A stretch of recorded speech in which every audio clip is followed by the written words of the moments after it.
มันមានអ្នកណាអស្ចារ្យជាងម្ដាយពុករបស់យើងទេក្នុងโลกនេះទំហំនៃសេចក្តីស្រឡាញ់របស់ម្ដាយពុករបស់យើងក្មួយពិចារណាមើលក្មួយពិចារណាមើលហើយរឿងអីដែលយើងទាំងអស់គ្នាម្ដាយពុករបស់យើងគ្រាន់តែទូមានព្រាមបដៅពាក្យសម្ដីតិចតួចទោះបីគាត់ជេរគាត់ស្ដីគាត់ថាពាក្យពីរោះមិនពីរោះក៏យើងមិនគួរគាត់បីទៅតបពាក្យសម្ដីអសុរោះទៅកាន់ម្ដាយពុករបស់យើងវិញដែរ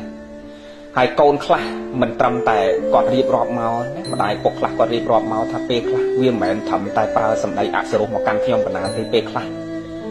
វាហ៊ានវាយតប់ខ្ញុំកណាទៅទៀតបន្ទុះសារាយនឹងខ្ញុំកណាទៀតអាត្មាក្រំលឺសូរចឹងក្មួយហើយសង្វេគណាស់ពិចារណាមើលយើងនៅក្នុងផ្ទៃគាត់9ខែជាង7ឆ្នាំប្រសូតយើងមកហូរឈាមទាំងថ្លុកក្មួយហើយ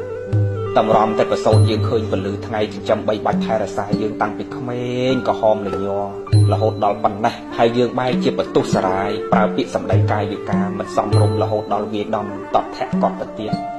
យើងពិចារណាគូសង្វេគមានសតិភ្ញាក់រលឹកនឹកឃើញដឹងខ្លួនយើងឡើងវិញទាំងអស់គ្នាក្មួយហើយលះបង់អបាយមុខស្រីស្រាបៀបនឆ្នាំញៀនលបែងពៀលីអាវ៉ាសាយដែលសង្គមគេស្អប់ខ្ពើមនឹងយើងលះបង់ចោលគិតគូពេលវេលាបើវ័យយើងកំពុងរៀនយើងខំប្រឹងរៀនបើវ័យយើងកំពុងតែធ្វើការចិញ្ចឹមជីវិតយើងប្រឹងធ្វើការបើវ័យយើងកំពុងតែមានប្តីមានប្រពន្ធក៏បីមើលគ្រួសារប្តីប្រពន្ធយើងឲ្យល្អ